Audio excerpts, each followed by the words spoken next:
Well, here 24 hours later, after that wave of thunderstorms spread across the area, we're back to clear skies in Ozarks and Springfield and in Joplin. And while we still have some clouds in Rolla, there's also some sun to be had.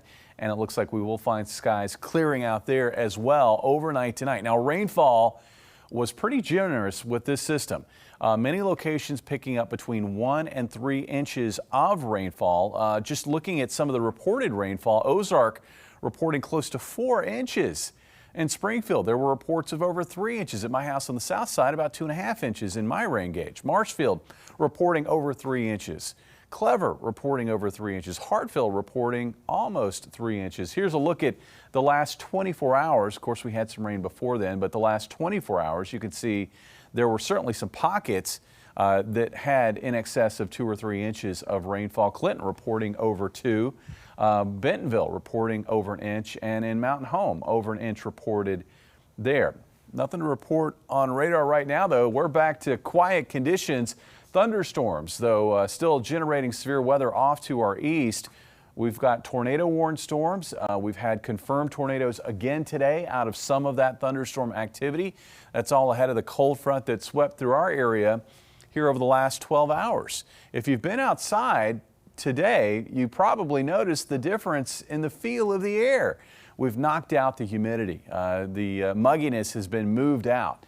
And it looks like that drier air is going to persist through tonight and tomorrow. Tomorrow looks like a really nice May day with sunshine, mild temperatures, and low humidity. By the end of the day, though, a front will be setting up to our south, and near that front, moisture is going to try to gather. Also, we're going to find a little bit of a wave coming in from the northwest heading into the evening hours, and that should be enough to generate some scattered shower and thunderstorm activity overnight Wednesday night. And a few of these storms, given the amount of wind energy in the atmosphere, a few of these storms could organize enough to produce some hail. I think the coverage of that is going to be isolated, but that risk is there, mainly near and south of Highway 60.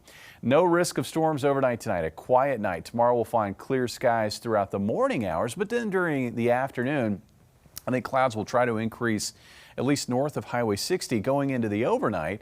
Look how showers and thunderstorms break out closer to the state line especially, and then south of the state line. And they'll gradually work their way out of northern Arkansas as we push past sunrise on Thursday. About 50 for a low in Springfield. So a cool start to our Wednesday. Very comfortable, though, throughout the day. We'll find highs in the 70s to maybe near 80 across northern Arkansas. Tomorrow night, temperatures will slip back into the 50s with highs on Thursday ranging from the upper 60s north to mid 70s to the south. Looks like low 70s in Springfield. Our holiday weekend forecast. This is a tricky one. We're going to have a front draped to our south. That's going to generate, I think, waves of showers and thunderstorms in the area. And depending on exactly how far north that front can get will kind of dictate whether or not we have warmer weather at some point during the weekend. Generally, though, this looks like a wet and mild stretch of weather.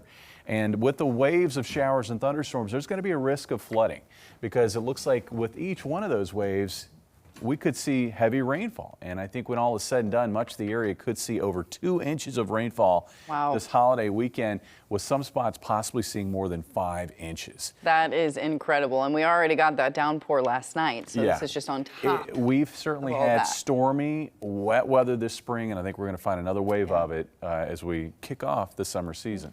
Not the best Memorial Day weekend, but we'll take what we can get. All right, get ready to cast your vote in our question of the day. We want to know,